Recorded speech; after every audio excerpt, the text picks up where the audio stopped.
Hello students, we have started with respiration and we were discussing cellular part of respiration first so that you do not confuse between these two. Okay, respiration is basically the gaseous exchange. In the cellular part of the respiration, the bond between carbon and hydrogen breaks down by oxidation reduction reactions and carbon dioxide and water are produced as a waste products. And this is cellular energy yielding process. And at the end, ATP is produced. This cellular respiration can be divided into two parts, aerobic and anaerobic. Glycolysis is anaerobic part of the cellular respiration.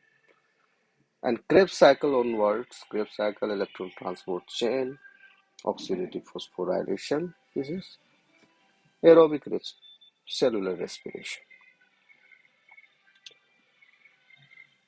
Now we will see what is the physiological respiration process.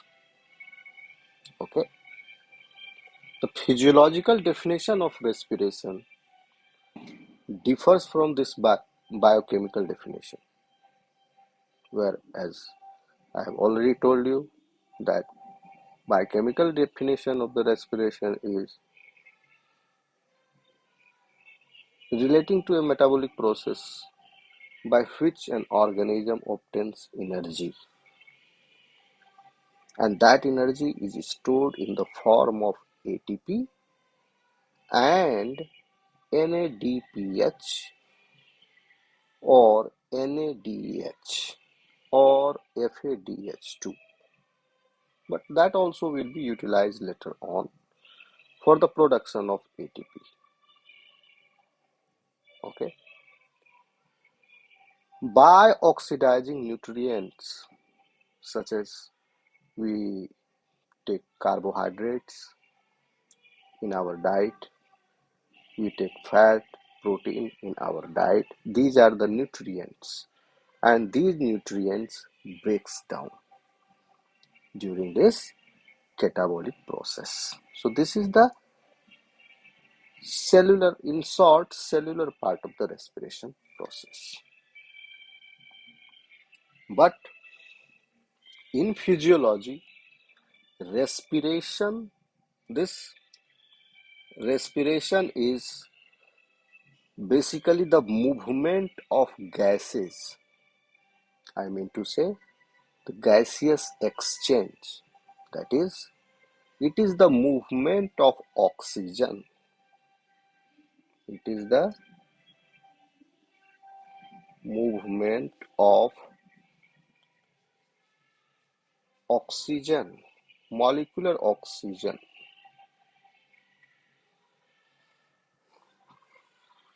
from outside the environment, okay, to the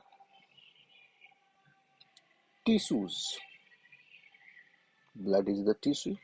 Blood is a type of connective tissue. So, to the tissues, okay, and finally in the cells present in that tissue. So, here what is happening?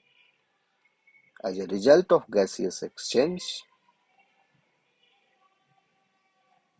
molecular oxygen is coming in the lung and it is going in the blood,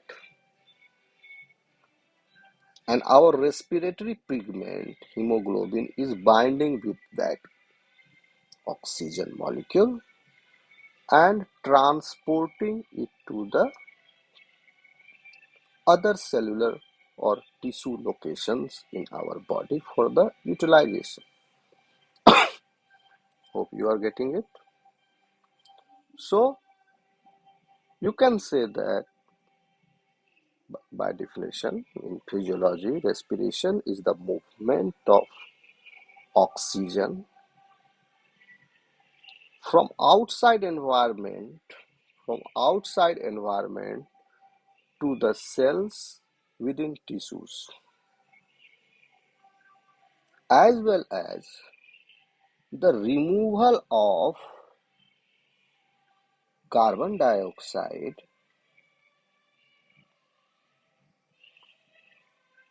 in the opposite direction. Okay, so you can say that physiological part of the respiration is the prerequisite for the biocellular respiration, for the for respiration at the cellular level. This is necessary.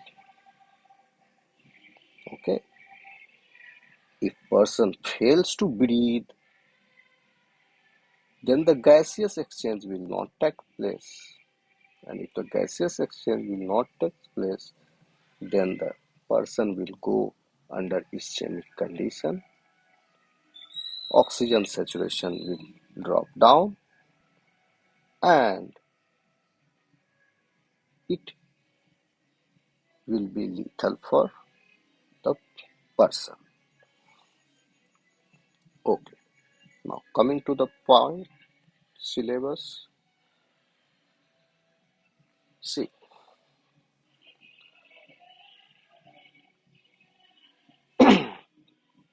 तो आप कह सकते हैं कि physiological respiration जरूरी है, तभी cellular respiration होगा। तभी फिजियोलॉजिकल रेस्पिरेशन नहीं होगा। अगर वेंटिलेशन फेल हो जाए तो सेल के अंदर भी ऑक्सीजन की कमी हो जाएगी। ओके, हमारे ब्रेन सेल्स, हार्ट के सेल्स, ये जो वाइटल ऑर्गन के सेल्स हैं, इनको अगर ऑक्सीजन की कमी हो गई, even for a second, the cell will die. Okay, so what mechanism is responsible for this physiological part of the respiration? Basically, one may argue, but this is not the point of the argument. Basically, this is a very simple process, and the process is diffusion. Diffusion, and by this diffusion process, gaseous exchange takes place. Gaseous exchange takes place. Okay, so what is diffusion? You might have heard of this. Hmm? Diffusion is basically a physiological, not physiological, it is a physical process where there is a movement of particles from higher concentration to a region of lower concentration. So as you inhale, that mixture of gases contains the higher concentration of oxygen compared with the gases, the combination of the mixture of gases which is in the dissolved state and in the bind state which is present in the blood or carried with the respiratory pigment. Okay, so at the external to this, as you inhale, there the concentration of oxygen is higher, so this gas exchange takes place, means oxygen will go inside. I will tell you later how it goes. First you understand this. The process name is diffusion. Sorry. So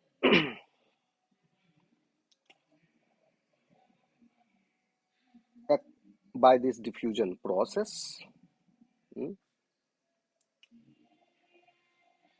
the, basically this gas exchange is taking place, and this is the and what is this gas exchange? This is the basically the mm, transport of oxygen in and transport of waste products such as CO2 out. So this is the transport of metabolites between the organism and the external environment. So basically this is the total definition of the respiration, mammalian respiration, where there is transport of metabolites as a result of diffusion in the form of gaseous exchange takes place for our survival between the organism and the external environment, and our need of that molecular oxygen also meets as a result of this process. So now the question arises how this gas exchange is taking place. How this gaseous exchange is taking place. Okay. See, this gas exchange is taking place in lungs, in mammals, and in other vertebrates also. But your syllabus is focused on humans. So I'm talking about human lung. Human.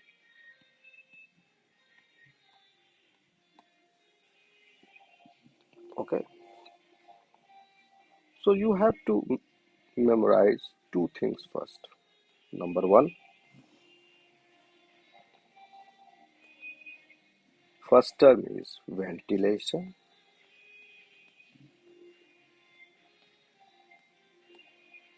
and number two is perfusion.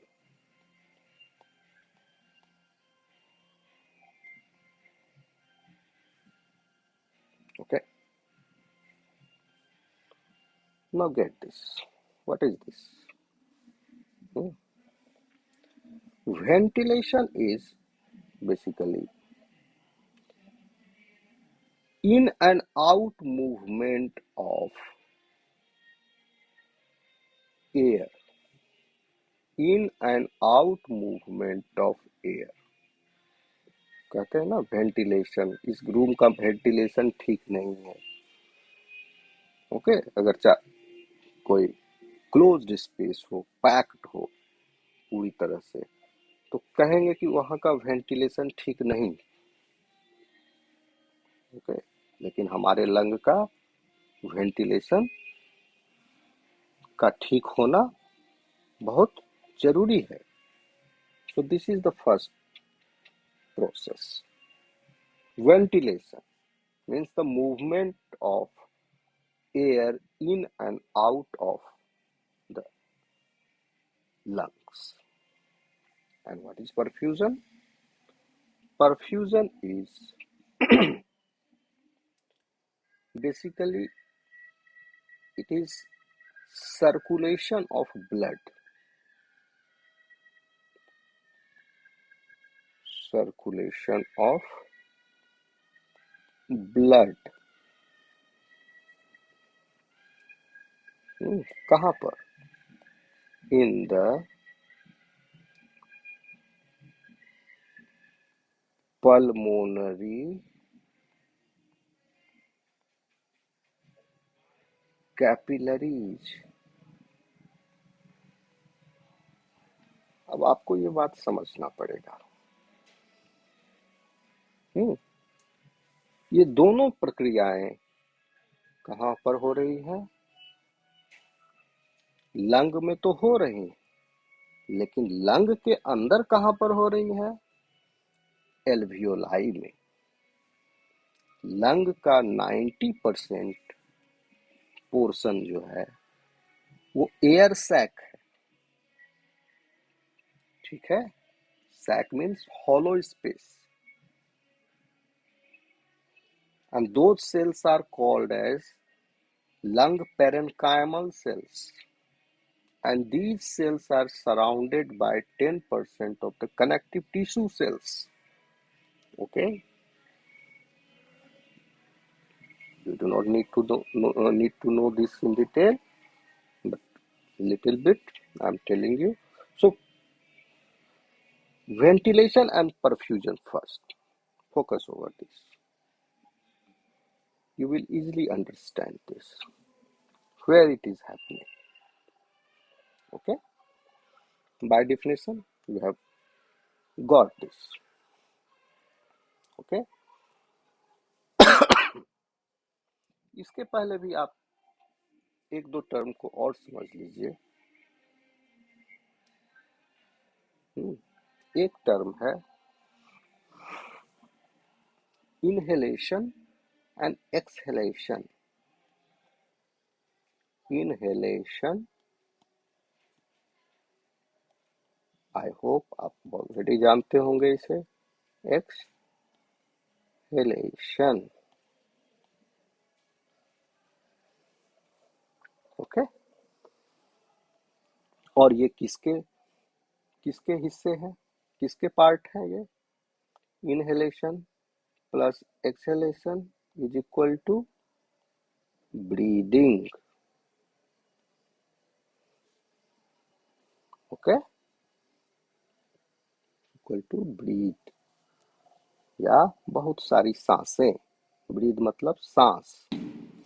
अब inhalation है जो आप हवा को अंदर भरते, यानी inhalation happens when air goes inside the lungs, and this air is not the pure oxygen. This air is the mixture of gases. Okay, means the composition of atmospheric air is what? 78% nitrogen, 21% oxygen. Check कर लेना एक बार. So like that mixture goes in the lung. Inhalation, we inhale every time. Okay, okay. And this inhalation, the number of this inhalation and exhalation cycle, this constitutes, both constitutes one breath. And how many breaths you take in a minute is called as respiration rate.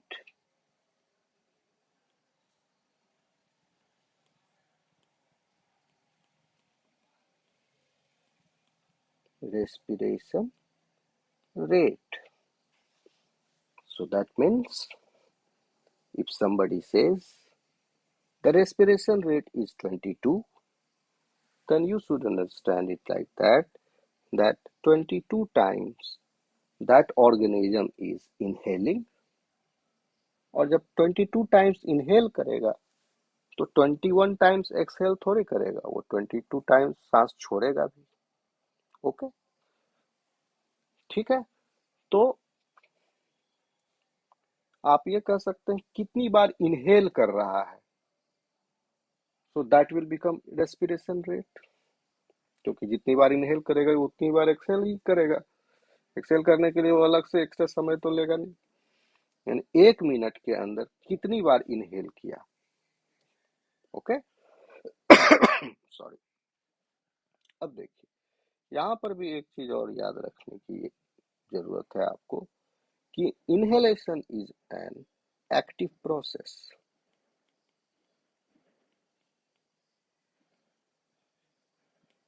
whereas exhalation is a passive process. समझिए बात को, यहाँ पर क्या मतलब है इसका। Active मतलब आप ये जोर लगाकर करते हैं, आप इसको पर्पसफुली करते हैं। किसको? इनहेलेशन को। इसमें आप एनर्जी खर्च करते हैं। दैट मीन्स कैसे हो रहा है ये? डायफ्राम कॉन्ट्रैक्ट होता है, डायफ्राम के मसल्स कॉन्ट्रैक्ट करते हैं। ओके, और अभी हम बताएंगे आपको जहां पर वेंटिलेशन और परफ्यूजन हो रहा है, वो कहां पर हो रहा है? यह हो रहा है एयर सैक के अंदर, एयर सैक में, यानी एल्वियोलाई में। यह भी डिस्कस करेंगे। पहले इस फिजिकल प्रोसेस को समझिए, इस फिजिक्स को। ओके, तो डायफ्राम ऐसा है, लंग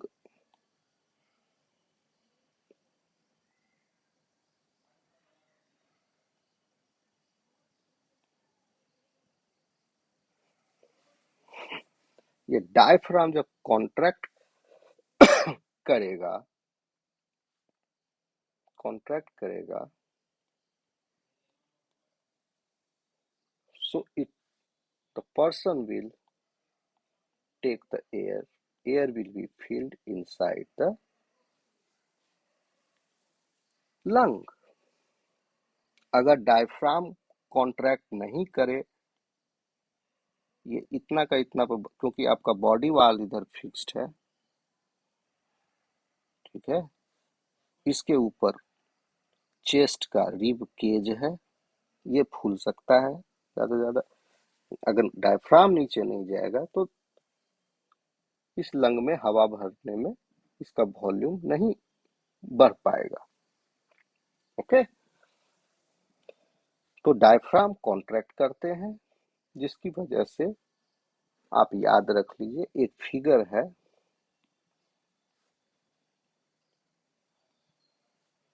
इसका 350 ml। अब देखिए 350 ml आप क्या कर रहे हैं? इनहेल करते हैं। सांस लेने के दौरान 350 ml हवा ही आप अपने लंग में भरते हैं, ठीक है, एंट्री करते हैं। लेकिन लंग की कैपेसिटी लगभग, लंग में पूरे हवा भरने की कैपेसिटी लगभग 3000 मिलीलीटर के करीब होती है in an adult human being. लेकिन जब आप सांस लेते हैं तो फ्रेश एयर जो है, फ्रेश एयर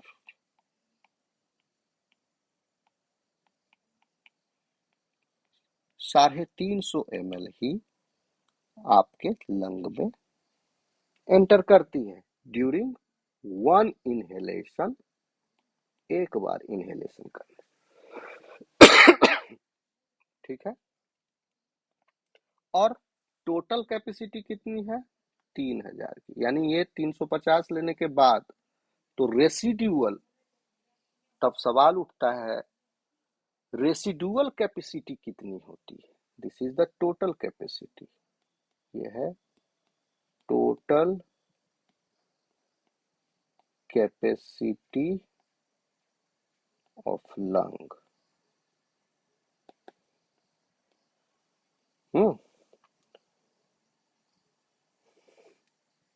तो रेसिडुअल कैपेसिटी कितनी है? यानी सांस छोड़ देने के बाद भी आपके लंग के अंदर लगभग 2.5 लीटर से ज्यादा हवा मौजूद रहती है।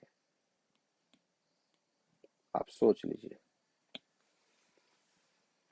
2500 ml एयर लंग में, पूरी तरह से आप सांस को एक्सहेल करने के बाद भी लंग में 2500 ml हवा है।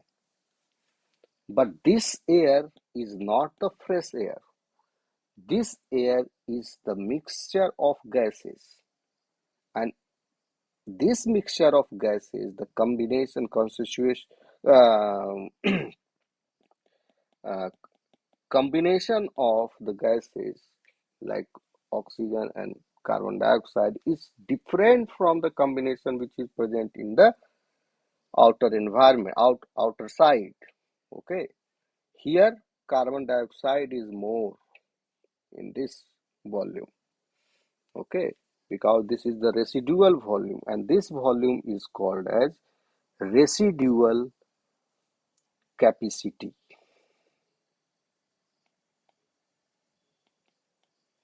As we are talking about the residual capacity of lung, so this will be termed more accurately as functional, याद रख लेना, एग्जाम में पूछे जा सकते हैं, functional residual capacity. Okay, so functional residual capacity is what? By definition, what you will write? This amount of air, 2.5 liter of the air, remains in the lung after each exhalation, and whose gaseous composition is different from the uh, gaseous composition which is present in the outside environment. Okay, for example, in outside environment, atmospheric oxygen is composition 70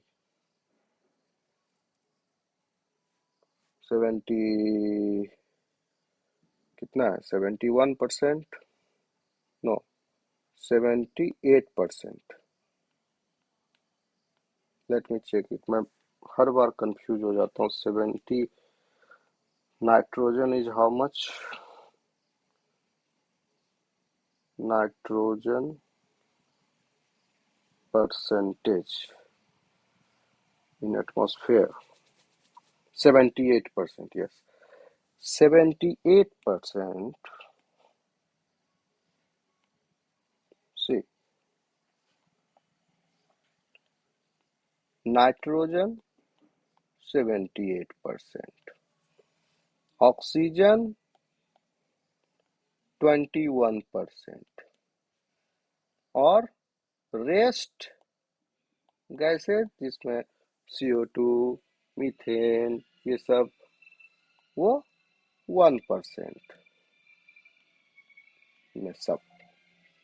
ये 1% है।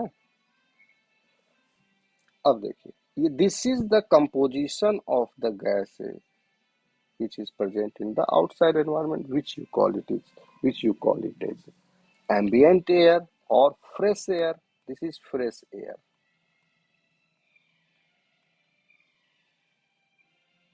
लेकिन lung में जो बचा हुआ ये residual gas जो है, इसका कंपोजिशन में CO2 होगा खूब। Okay, oxygen will be less,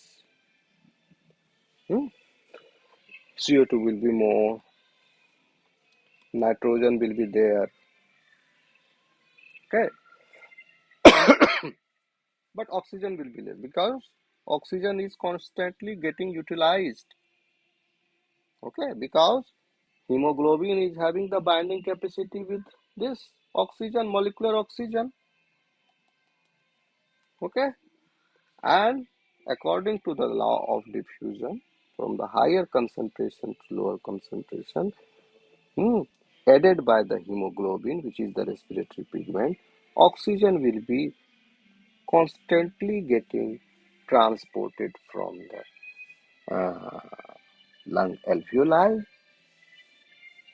to the blood, that is tissue, and in the blood to the RBC, and in the RBC to the hemoglobin. Okay, and this blood is circulating throughout the body. So oxygen is reaching in the corner, each and every corner of the body. So this is going on. So you need to understand this one, functional residual capacity. So this, every time when you inhale, when you take the air inside, 350 ml of the fresh ml, 350 ml of fresh air is mixed with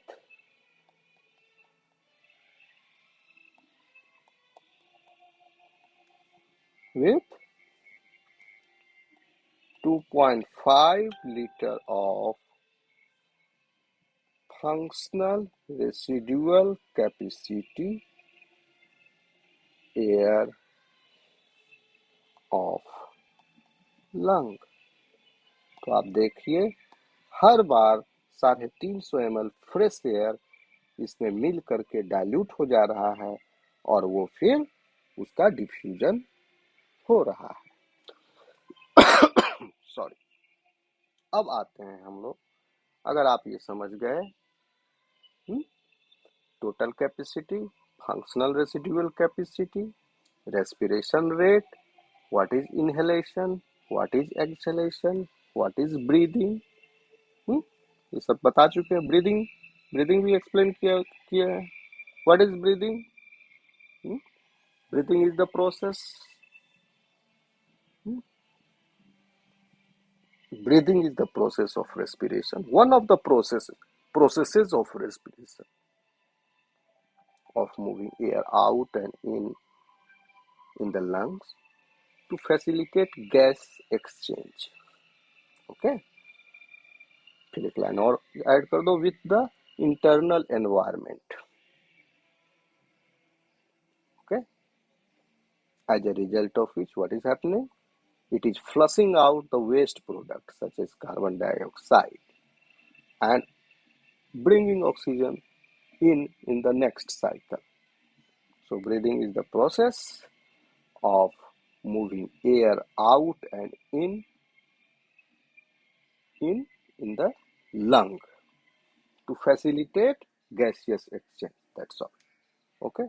So यहाँ आप ये समझ गए, respiration rate आप समझ गए. अब आइए आप, हाँ, ये फंक्शनल रेसिडुअल कैपेसिटी आप समझ गए. ओके. सो ये फंक्शनल रेसिडुअल कैपेसिटी जो है ये कांस्टेंट रहेगा. ठीक है, हेल्दी पर्सन में ये कांस्टेंट रहेगा. अब अगर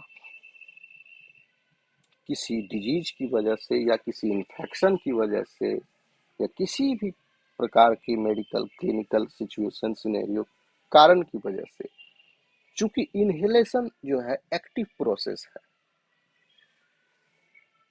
ओके, इसको करना पड़ रहा है एक्टिवली, इसके लिए वर्क करना, मेहनत करना पड़ रहा है, बॉडी को, डायफ्राम को कॉन्ट्रैक्ट करना पड़ रहा है. तो डायफ्राम उतना ही कॉन्ट्रैक्ट करता है जितना एल्वियोलाई की इलास्टिसिटी होती है, एयर सैक की इलास्टिसिटी होती है. अभी हम आएंगे एयर सैक पर. सपोज करो कि आप बैलून को फुला रहे हो, फुलाते जा रहे हो, कोई एक सीमा तक ही आप उसको ब्लोट कर सकते हो, उसके बाद वो फूट जाएगा, ब्लास्ट हो जाएगा. तो हमारे एयर सैक्स भी जो है बैलून की तरह है, उनकी सुरक्षा के लिए डायफ्राम नीचे लगा हुआ है. आप उसको एक सीमा तक फुला सकते हैं, उसके ज्यादा फूलेगा तो फूट जाएगा. ओके. अब इस लंग के अंदर कई सारे कहने का मतलब मिलियंस ऑफ मतलब दसों लाखों क्या है? एयर सैक हैं। छोटे छोटे कप की तरह के air sacs. In air sacs में यह दोनों प्रक्रिया हो रही है, वेंटिलेशन और परफ्यूजन। ठीक है। हवा तो नॉस्ट्रिल से गई, नाक से, फिर आपके ट्रैकिया के थ्रू ब्रोंकाई, ब्रोंकाई से फिर ब्रोंक्यूल्स, ब्रोंक्यूल से फिर आपके छोटे छोटे डक्स, फिर उसके ब्रांचेज ब्रांचेज ब्रांचेज, बहुत कई सारे ब्रांचेज, और फिर वो अल्वियोलाई के डक्ट में, और फाइनली अल्वियोलस में। ठीक है। Alveolus is the singular word, alveoli is plural. तो इस तरह लाखों अल्वियोलाई हमारे लेफ्ट राइट लंग दोनों में होते हैं। सॉरी।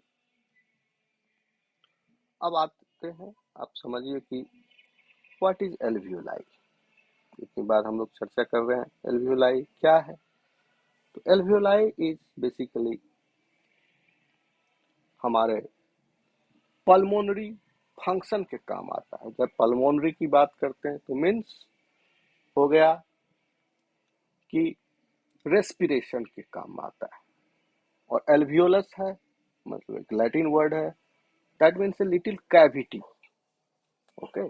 सो आप इन सारे जो टर्म्स हैं, ये सब एक ही मतलब है इनका। जैसे अगर आपको कहीं मिले लिखा हुआ या बुक में पल्मोनरी एल्वियोलस,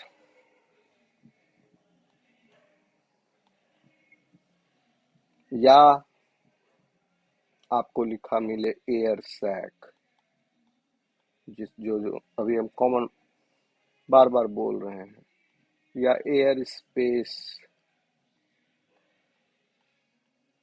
लंग, लंग के संदर्भ में air space. Okay.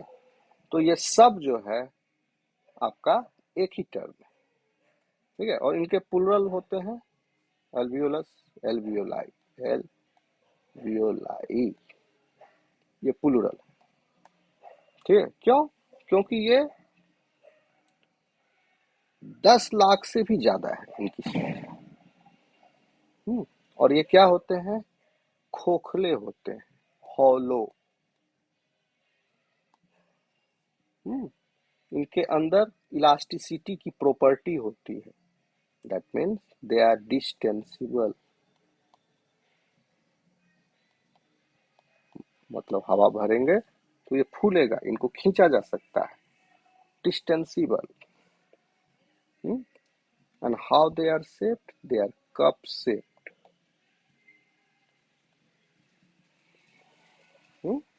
And these are cavities.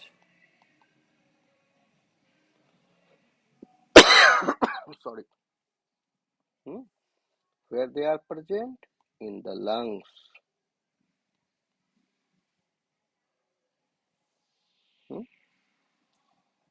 And what they do? Where exchange of, no, where oxygen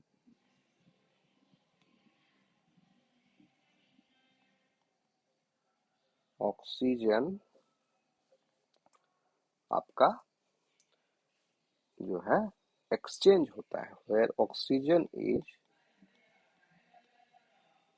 exchanged for carbon dioxide. Okay. और यही एल्वियोलाई जो है, this is the functional tissue. Lung का main काम क्या है? रेस्पिरेशन। कौन कर रहा है? यही एल्वियोलाई ही कर रहे हैं। एल्वियोलाई लाखों की संख्या में है। Okay, so this is the functional tissue of lung. ठीक है,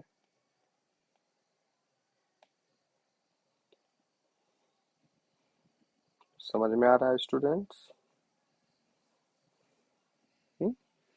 और जब ये फंक्शनल है तो अगर आप कहीं लिख पढ़ो कि लंग पेरेन्काइमा,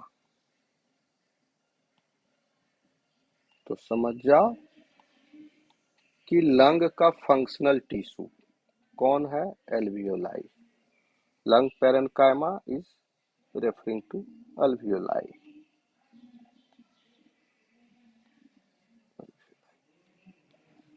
यही चीज,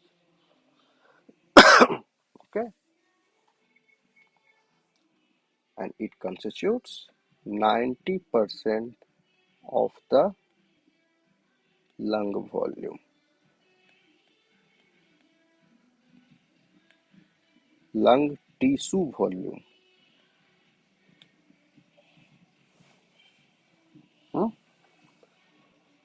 अब देखिए ये इसका पिक्चर, अल्ट्रा,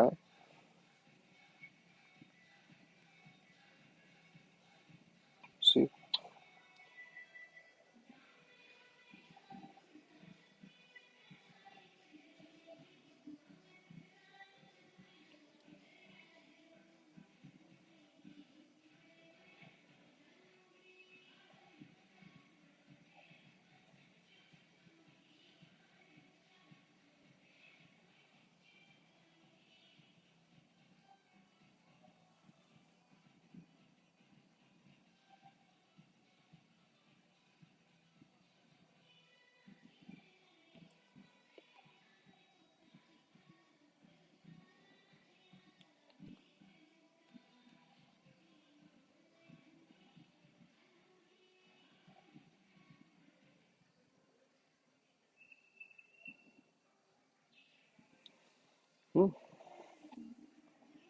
लाखों की संख्या में ये होते हैं।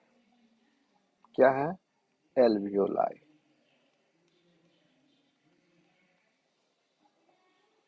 ओके,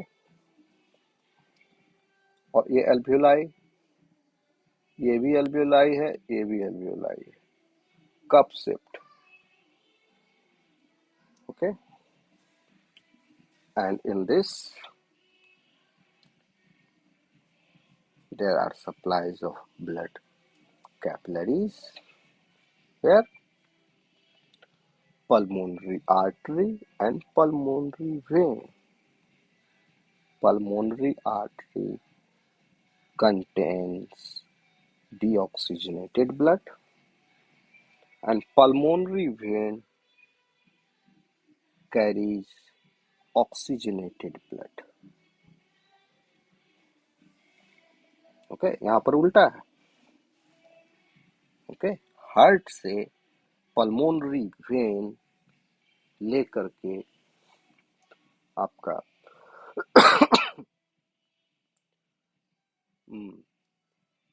ऑक्सीजनेट, सॉरी, हार्ट से पल्मोनरी आर्टरी जो है, this is pulmonary artery. Pulmonary artery heart से डीऑक्सीजनेटेड ब्लड लाता है। प्रेशर अभी हम बताएंगे, सर्कुलेशन आगे। Okay, the next, first look at this, and at this, on the surface of these sacs, alveoli, this alveoli, there is capillary network, means network of these pulmonary arteries and pulmonary veins। ये पूरा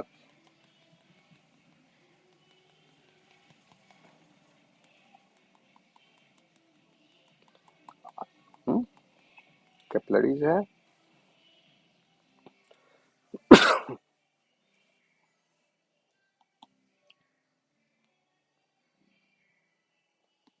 capillaries जो है ये continuation में है, gaseous exchange हो गया, mostly oxygen चूस लिया गया, वो हो गया डीऑक्सीजनेटेड।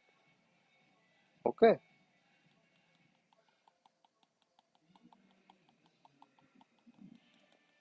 तो अब आप देखिए क्या हो रही है प्रक्रिया। हवा भी इसी पल्मोनरी डक्ट से, ये है पल्मोनरी डक्ट, इससे एयर जा रहा है। इस एयर की वजह से ये बैलून के जैसा एयर सैक ये फूल रहा है।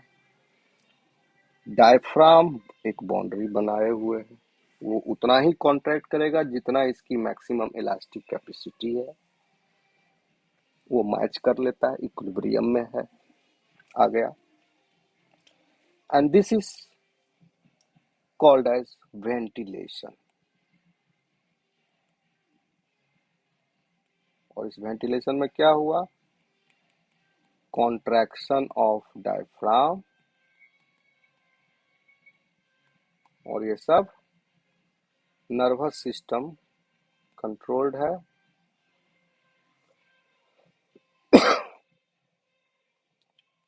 फिर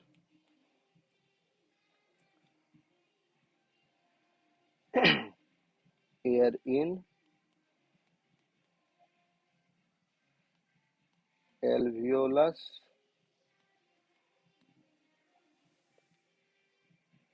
गया, ये वेंटिलेशन हुआ। अब उसके बाद परफ्यूजन तो चल रहा है कंटिन्यूअसली, ब्लड सर्कुलेशन है, हो रहा है, ऑलरेडी हो रहा है परफ्यूजन।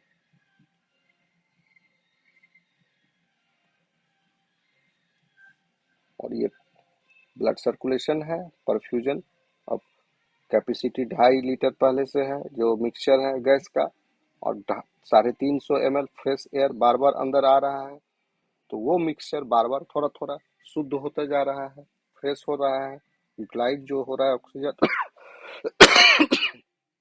तो वहां से फिर डिफ्यूजन होकर के वो ब्लड में मिल जा रहा है। ठीक है, क्योंकि कैपिलरीज जो है वो काफी, उनका they are made up of single cell squamous epithelial cells. Boundary जो है उनका एक स्क्वामस एक ही सेल है, आराम से गैस जो है डिफ्यूज होकर के चला जाता है। इस डक्ट में म्यूकस ग्लैंड्स भी होते हैं।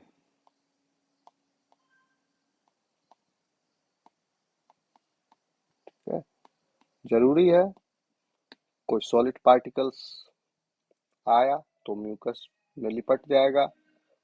ठीक है, म्यूकस उसको ट्रैप कर लेगा और through the cough it will be diverted to the other side.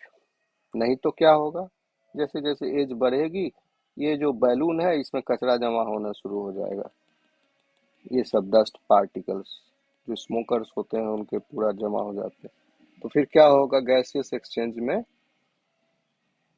Problem हो जाएगी वहां पर। Okay,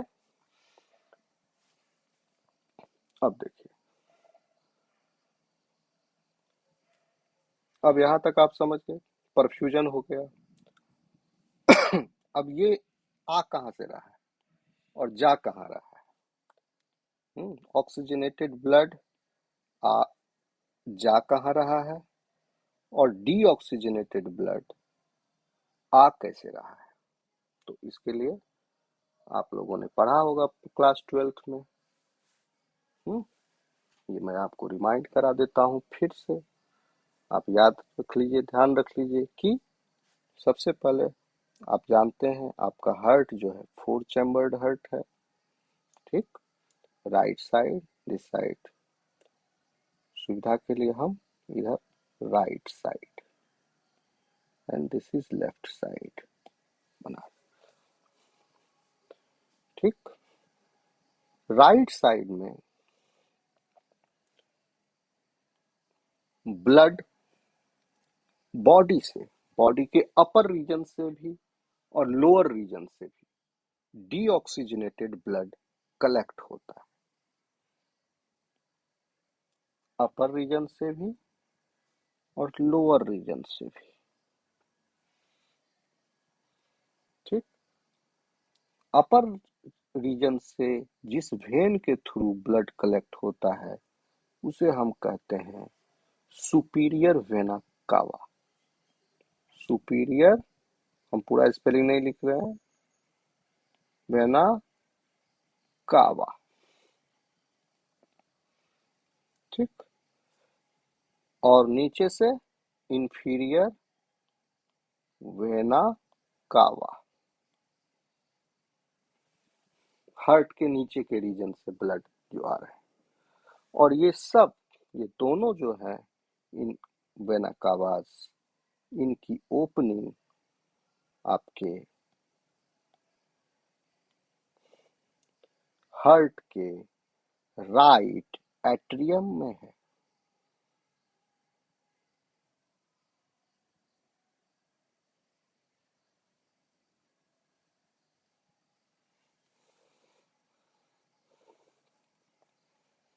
okay.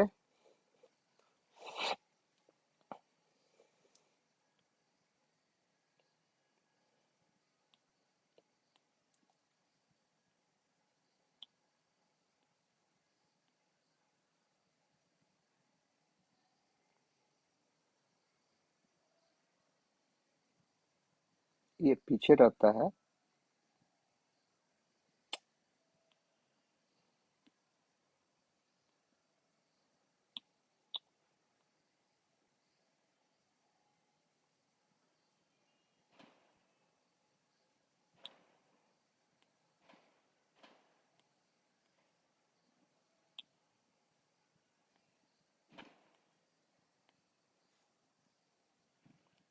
Superior vena cava और इंफीरियर वेना कावा।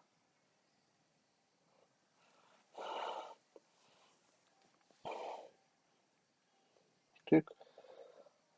और चूंकि हार्ट का मसल्स जो है काफी मस्कुलर होता है ये हार्ट, इसलिए थोड़ा डायग्राम अच्छा नहीं बना पाऊंगा, लेकिन आप कंसेप्चुअली आप समझ जाओ।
ये एरोटिक आर्क है। This is left atrium.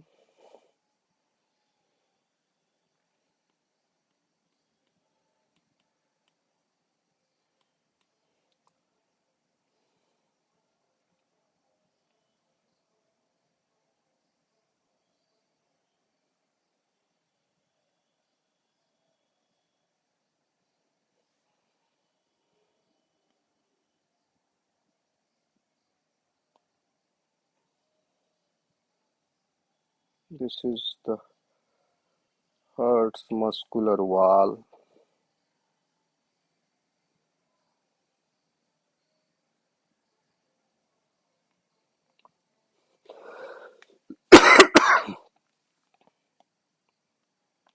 अभी देखिए आपको समझ में आएगा। यहाँ पर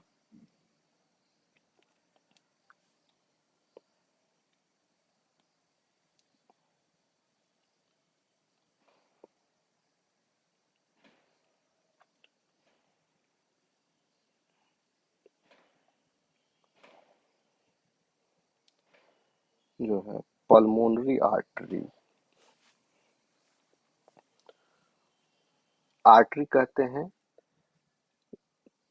वह ब्लड वेसल जो हार्ट से बाहर की तरफ ब्लड को ले जाए, और वेन जो हार्ट के तरफ, towards heart, and away from heart, artery.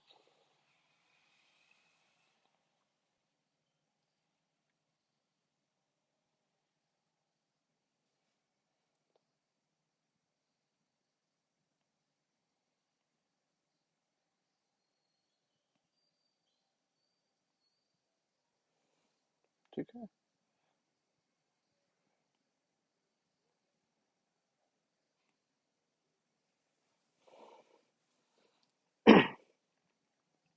अब देखिए, ये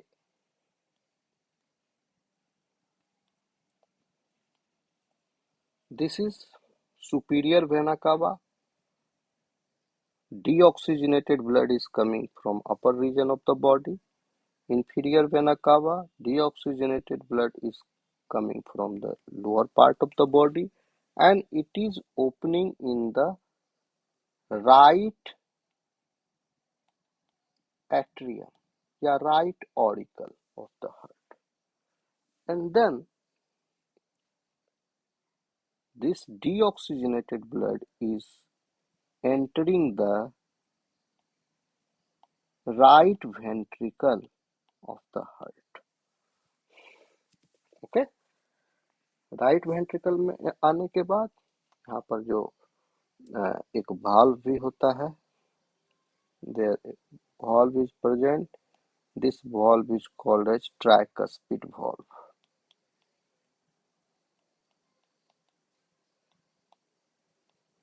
जो उसको रेगुलेट करता है। चार तरह के valve होते हैं। यहाँ वाला जो होता है ट्राइकस्पिड, यहाँ होता है आपका मित्रल, और एक होता है पल्मोनरी, और एक होता है एरोटिक वाल्व। वो हम बता देंगे आपको। देखिए, ट्राइकस्पिड वाल्व नियंत्रित करता है डीऑक्सीजनेटेड ब्लड जो राइट एट्रियम में एकत्रित हो रहा है पूरे शरीर से। कोई एक चैम्बर हो तो ये राइट एट्रियम जो है, हार्ट जो है पंप करेगा इसको, कॉन्ट्रैक्ट करके, राइट एट्रियम को कॉन्ट्रैक्ट करके पंप करके वो वेंट्रिकल में भेज देता है पूरे बॉडी से कलेक्ट हुआ हुआ deoxygenated blood through superior vena cava and inferior vena cava। वो आ गया राइट वेंट्रिकल में, and through the right ventricle, now this right ventricle will pump it into the pulmonary artery. Okay, common pulmonary artery. This is this one, and this is here the valve. valve का colour अलग से बनाना चाहिए। This is valve. Suppose यहाँ एक valve हो गया, tricuspid valve आपका यहाँ पर है।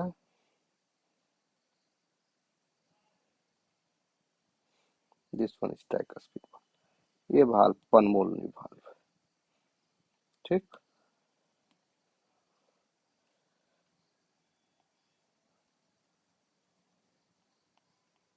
Pulmonary valve।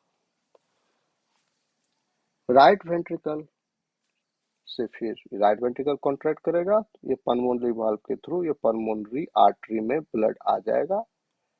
पल्मोनरी आर्टरी से फिर ये डिवाइड होके दोनों side, right pulmonary artery and left pulmonary artery, left pulmonary artery, and this one is right pulmonary artery। ये ब्लड चला गया कहाँ? राइट पल्मोनरी आर्टरी कहाँ गया? राइट लंग को। लेफ्ट पल्मोनरी आर्टरी सप्लाई कर दिया लेफ्ट लंग को। ओके, अब लंग में जैसा कि अभी बताए, पल्मोनरी आर्टरी, ये ब्लू वाला लाइन आया blood, okay, deoxygenated blood mix हुआ, हर बार एक बार सांस ले रहे हैं 350 ml ऑफ फ्रेश एयर अंदर जा रहा है, रेसिडुअल वॉल्यूम 2.5 लीटर पहले से है, उसमें मिक्स हो जा रहा है, हर बार डाइल्यूट कर दे रहा है उसको। वहां पर किसको डाइल्यूट कर रहा है? वेस्ट को, मेटाबोलाइट को डाइल्यूट कर दे रहा है। मतलब उसमें CO2 की मात्रा ज्यादा है, फ्रेश एयर ऐड हो रहा है, उसको डाइल्यूट कर दे रहा है, फिर डिफ्यूजन जो है आगे बढ़ जा रहा है, डिफ्यूजन हो रहा है, तो यहाँ से फिर वह ऑक्सीजन हीमोग्लोबिन में बाइंड हो करके, okay, oxygenated blood then comes through this pulmonary vein. Which one? This one, red one. This is pulmonary vein.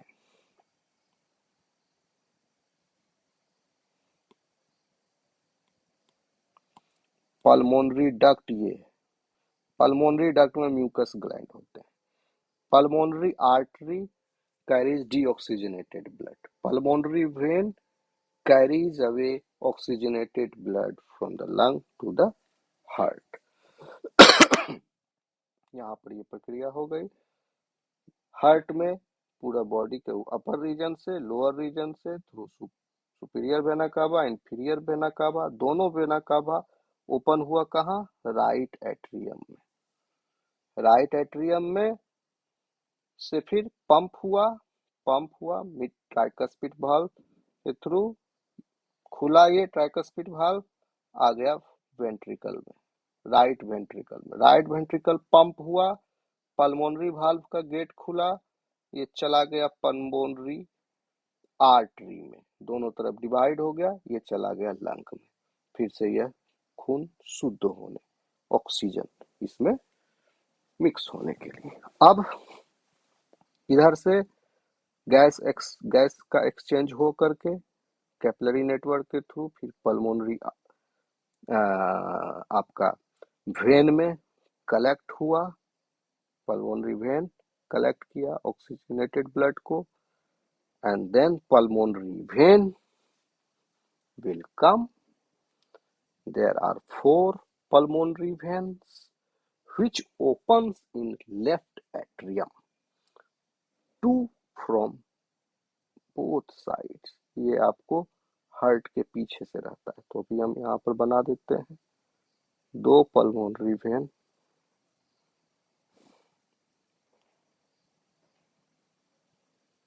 ये इसमें ओपन नहीं हो रहा है, ध्यान रखना आप, लेफ्ट एट्रियम में ओपन नहीं हो रहा है।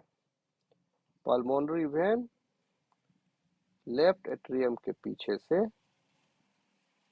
सॉरी, राइट एट्रियम के पीछे से राइट लंग वाला पल्मोनरी वेन आया और ये दोनों ओपन हो गया लेफ्ट एट्रियम। उसी तरह 2 पल्मोनरी वेन लेफ्ट लंग से आए और वो भी ओपन हो गए लेफ्ट एट्रियम में, इनकी ओपनिंग। अब लंग से जो सारी अशुद्ध रक्त जो लंग में पहुंचा था पल्मोनरी आर्टरी के थ्रू, वो कलेक्ट हुआ ये 4 पल्मोनरी वेन से, जो चारों खुले ओपन हुए लेफ्ट एट्रियम में। ओके, इससे भी ब्लड आया जा रहा है लंग से, फ्रॉम लंग,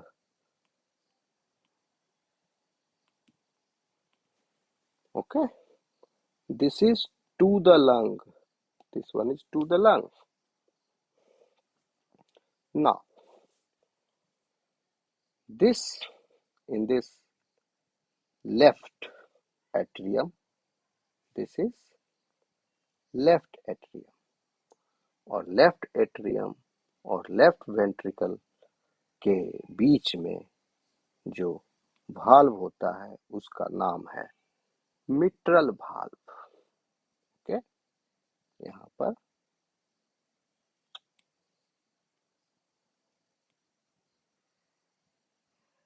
मिट्रल भाल्व होता है। ठीक है, और बाकी ये सब मस्कुलर होता है, ये सब मस्कुलर है।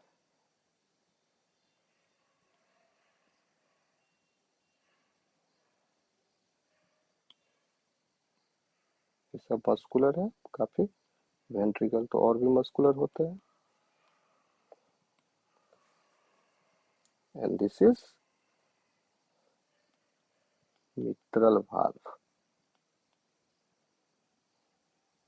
ओके, मिट्रल वाल्व ने ये कलेक्ट हुआ, मिट्रल वाल्व से खुला, ये आ गया लेफ्ट वेंट्रिकल में ब्लड। लेफ्ट वेंट्रिकल में आने के बाद अब ये डिस्ट्रीब्यूट होगा ऑक्सीजनेटेड ब्लड। टोटल वेंट्रिकल ही पंप करेगा बॉडी तक, पूरे बॉडी तक पहुंचाने के लिए ज्यादा प्रेशर की जरूरत है, ठीक है। उसी तरह जैसे लंग में पूरा प्रेशर से लंग में डीऑक्सीजनेटेड ब्लड भेजे, उसके लिए वेंट्रिकल में आया ब्लड, डीऑक्सीजनेटेड ब्लड। कहाँ? राइट ऑरिकल में कलेक्ट हुआ, ये कलेक्शन पॉइंट था, उस कलेक्शन पॉइंट से वाल्व गेट से, ट्राइकस्पिड वाल्व से आ गया वेंट्रिकल में, और वेंट्रिकल बहुत फोर्स से लंग में भेज दिया through pulmonary artery. Okay, from the right ventricle. अब लंग से कलेक्ट हुआ, और ऑरिकल कह लीजिए या एट्रियम कह लीजिए, सेम बात है, in the left atrium through these 4 pulmonary veins. ये क्या है? पल्मोनरी वेन्स, नहीं लिखे कहीं। दीज आर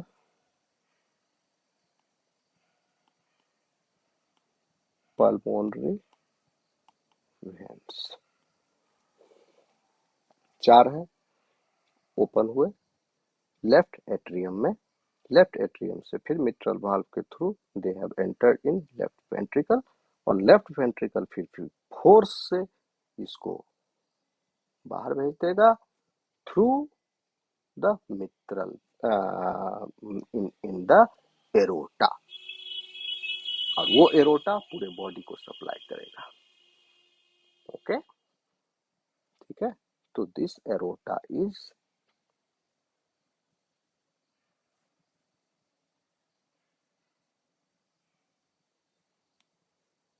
देयर,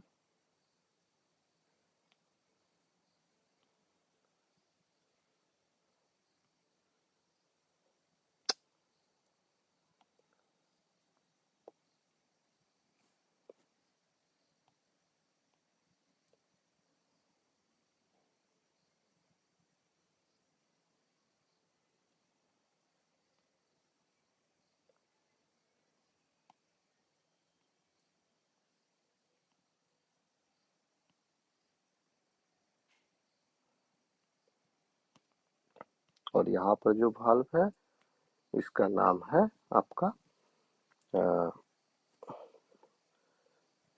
ये तो हो गया एरोटिक वाल्व, ठीक है ना। Okay,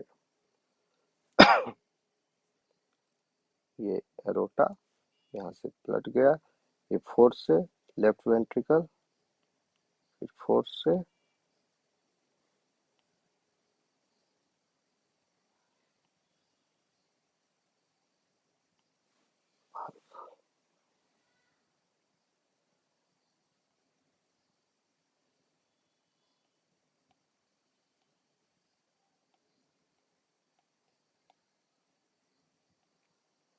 aortic valve.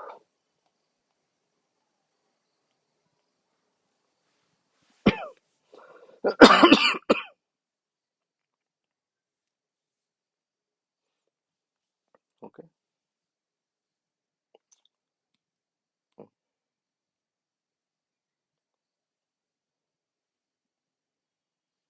Erotic valve.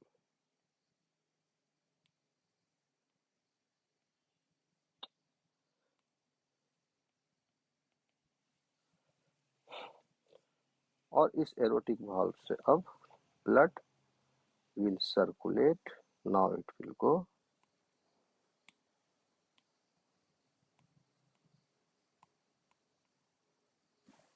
और यहाँ पर there are branches,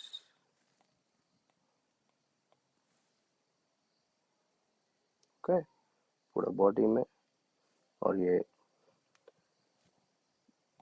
head region में, सिफेलिक रीजन में, ओके,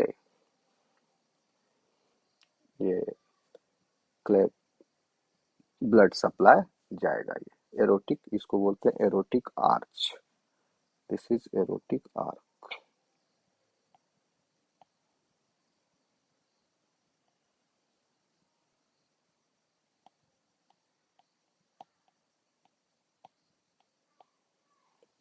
और ये घूम के ये हार्ट के पीछे से निकला,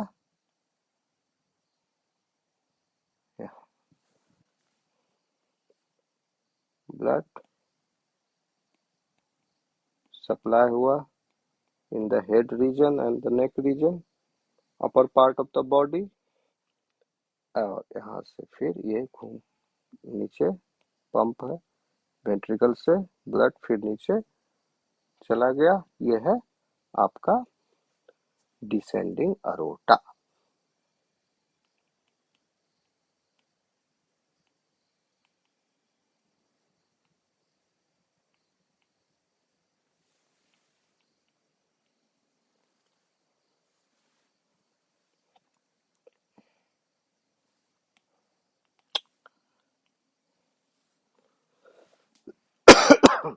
Okay, so like this circulation happens every time, and what you inhale is the mixture of gases, and out of that all those gases molecular oxygen is meant for the utilization in the aerobic part of the cellular respiration. Hope students you have got this. I'm ending this lecture now. If you have any question, you can ask me later in the class.